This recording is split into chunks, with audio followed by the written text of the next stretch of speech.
Hey, my name's Will Fountain, and I am with David Tinsley, and this is a series called The Novice and the Pro.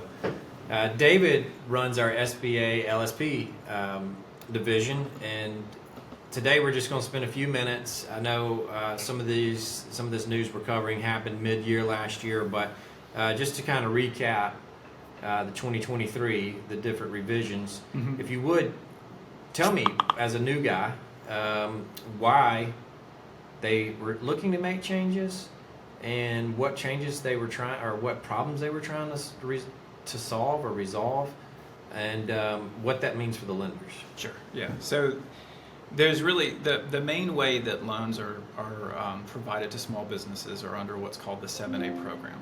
Okay, with SBA, and those loans can go up to $5 million, and there's sort of a line made with anything $500,000 and below, that the intent is to make those loans easier, because if there's not a separate set of rules, you're effectively doing the same amount of work for a $300,000 loan as you are for a $4 million loan. Right. So let's go after the big ones. Right, and because that's the sort of the tendency of anyone trying to produce, SBA watched that happen over the last 10 years. They watched the size of the loans on average increase from around 200 up to over 800, almost 900,000, and that doesn't feel small anymore. When you get down to it. I mean, most people say a small business, while the technical definition could include a company with 1,200 employees, that doesn't feel small. And like 30 million in revenue or something. Right, ridiculous. Yeah. So there's some really large revenue numbers there. And those are still small businesses. They are. And in they the whole benefit. grand scheme of That's things. right. They can benefit. But the SBA realizes there's some newer entrepreneurs out there. Yeah. So what was effectively happening is that even while there were these programs out to help, the whole concept was more easily giving small businesses access to funding so that they can grow the business, because that is the backbone of the economy. Right. True. And so you were still effectively creating a level that was hard for smaller businesses to get to access. And so it was just moving the issue further down the road.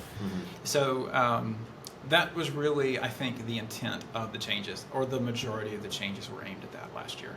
Okay. So you have the 7A program, and previously, if the loan was under $500,000, you kind of had two different options. You did something called the SBA Express, which was part of 7A, and then what was called 7A Small. They were the same loan sizes, and in some cases they could even be for the same purposes, but the work that you did to get the loan done was different. The Express program, as the name implies, was easier. You got to treat the loan very similarly to the way you would your conventional portfolio. So your non-SBA loans, you effectively got to underwrite them the same way, and you got to close them the same way. Whereas the small 7A, you got the benefit of a higher guarantee, but you had to do all the extra steps. And so last year they effectively married up those processes, so it felt like the Express loan, but you got the benefit of the small 7A loan. So you got that higher guarantee. Higher guarantees. That's what right. you mean by benefit. And just real quickly, the guarantee portions for each of those? Right. So under the Express, it was 50%. Under the small 7A, you got 75% guaranteed. So another 25 bips. That's right. And under 150,000, it was 85%. So okay. I mean, you were covering most of your risk, by doing that. But again, it had to make sense, because if it took longer to get that loan done, even for the benefit of the higher guarantee, it still didn't make economical sense to focus too many resources on that. So there's ways that's easier now from the underwriting, but the benefit of that is if you've got a nice conventional, efficient process to do that, you get to apply that process to the SBA. All right. So we can take our conventional practices. That's right. And roll them to the SBA 7A program. That's right. Effectively, you get to do that. And that all is under, so that's sort of the first big change, is that they made that program look very much, they made them look similar to each other. And they did that under what has come to be known as do what you do. Yeah, that's a term I hear a lot at these conferences. That's right. So that's the humor in that is that actually isn't anywhere in SOP, the phrase do what you do. But by the time you put all the language together, it's just where the requirement in SOP is that you treat your SBA loan portfolio the same way as you do your non-SBA portfolio of similar size. Doesn't exactly roll off the tongue like do what you do. Do what you do is a good term. Yeah, I like so that. I think it works well. For that. And but again, that all works because they're saying don't treat the SBA loan portfolios separately. You shouldn't be taking excessive risks in how you complete the loan just because you've got the government guarantee on it. So as long Yeah. as you're treating them the same, you have a lot of coverage. Yeah. So treat it as if you're the one backing all of this, even Right. though you're getting some guarantee. Exactly. Yeah. And that's how that works. Now, and a part of that is that still left some risk to the bank, because in order to benefit from the program, you have to determine that the business is eligible for the program, right? So another shift that they made was that SBA will now sort of carry that burden of the responsibility of determining that the business applicant's eligible. And they do that through a screening process in the background. So when that loan is submitted to SBA, they'll look at the borrower, look at the guarantors, look at the affiliates, and come back and indicate that yes, it's eligible. So that's actually a risk off of the bank's shoulders, Okay. in that way. Now, like any change, not everyone's necessarily on board, but I think we all get the intent Right. in this program to do that. And then part of what makes that possible is that there was a lot of lessons learned from PPP.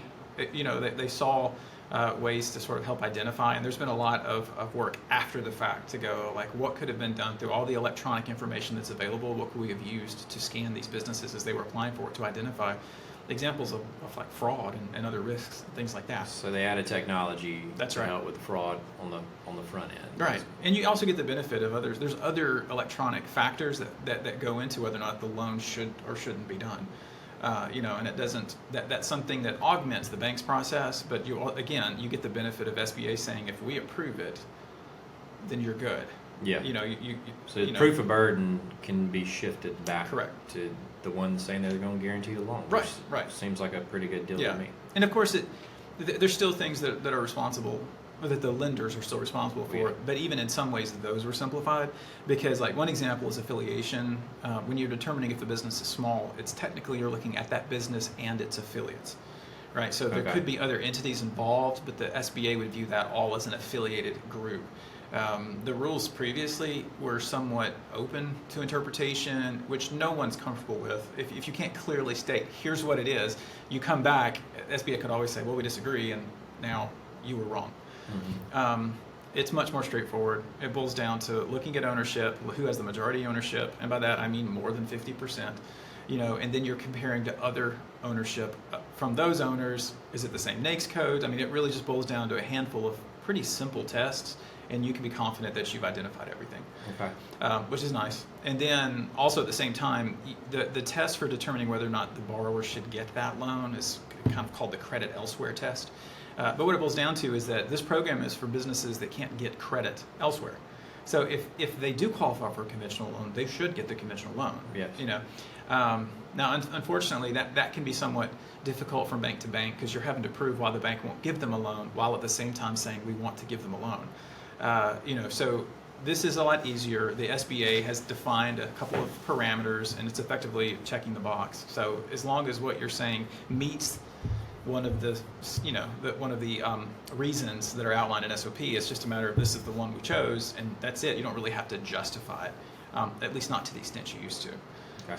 So again, it's really all aimed at what the bank has to do. How do we make that part easier? Yeah. All right. And then, all right. So just to kind of sum that up, then in 2023, we believe the intent of these changes was to make it easier, right? Right. For banks to participate, or lenders to participate. And they did so by adopting some language from your conventional side. So do what you do, even though that's not in the Correct. SOP. They're taking some of the eligibility off of the bank. That's right. The burden for proving eligibility. Burden for proof of eligibility, which essentially says that if you do this loan, we stand behind it. That's right. It meets the standard requirements. Okay. That the SBA set up. And then it's still kind of on the bank for the affiliation, but Right. it's But even that's easier than it used to be. That's right. And then we hope that this is going to drive Yeah, I mean, I think more what we'll dollars see, into small businesses. and the thing is, we are seeing that already. I mean, the average loan size dropped significantly over the last year to 2 years. So we're already seeing that direction. What we're hoping is that it's not just necessarily national lenders that have the benefit of a lot of technology. This is something that can find its way to like the community banking space. The credit unions, the ones that are kind of more tied to the community. Like the SBA would like to see that participation increase as well. Right. And I am a believer in community banking, So we go to church with these folks, we're at the ball fields with these folks, and if we can figure out how to marry small business owners with their community lenders, Mm-hmm. I think it's a win-win for everybody. So we'll see if these changes are effective. Thank you, David, for covering some of that information with me. And thank you all for taking a listen. If there's anything that we can address or any topics that you'd like to cover, feel free to shoot them our way, and we'll be sure to work them into our program. We hope to see you again soon.